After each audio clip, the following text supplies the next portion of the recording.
Hello and welcome to a new video from Whitehaven. We're going to have a look at the Howgill Inclines.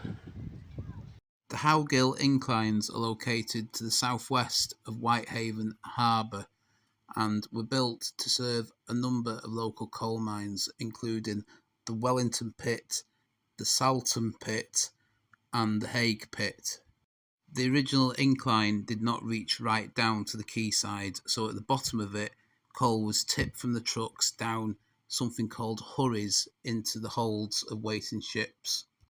The second incline that we can see the route of on this map was opened after the sinking of Hague Pit, and that did run right down to the quayside via a tunnel that we can just see now in this view, which is underneath where Wellington Lodge is today. So on with the explore, and we're looking down now at the end of the original incline where the trucks would have been tipped down to the quayside. This incline opened around 1813 and is 230 yards long and drops for about 115 feet over that distance, so you can see just quite how steep it actually is.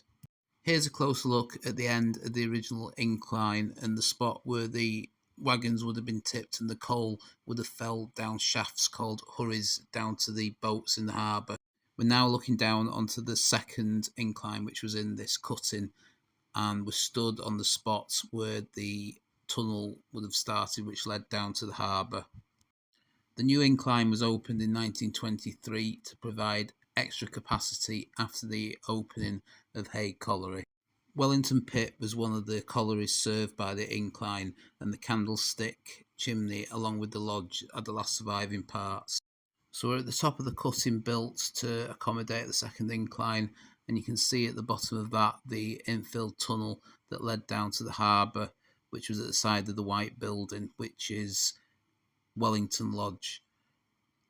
From this point going further up the incline, it seems to follow the natural gradient of the hill, as there's no evidence that the actual cutting continued from this point.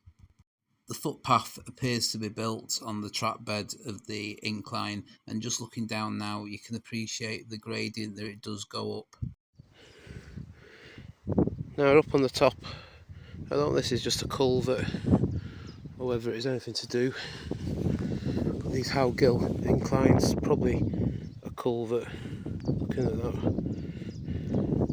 According to Rail Map Online, there was both a winch house and a brake house located in this area. The footpath now seems to follow the original Saltham tramway that led towards Saltham Pit and towards Hague Pit, which was the last one opened and what we can now see in the distance. So just heading back now, back down towards the harbour. The two inclines, the new incline which is in front of us and the old one which comes between these two houses we can see the rooftops of, seem to meet in this sort of area. So the tunnel for the second incline would have started in this area and run roughly underneath where we are now, here at the side of Wellington Lodge, and come out down there by the harbour. So we'll go and have a look to see if we can find where it came out. So it would appear to be in this bit here down at the harbour side. You can see a little bit of the wall where it's been bricked in, so we assume that must have been the end of the tunnel. And we'll finish off at this area here at the side of the Beacon Museum, and I think this is the area where the coal hurries would have been located, where the coal was dropped from the wagons. So that concludes our look at the Howgill Inclines. I don't know when the original one went out of use, but the second one went out of use around 1972 after a landslip. So I hope you've enjoyed the video. If you have, please give it a like and subscribe to the channel. Thanks for watching, and I'll see you on the next video.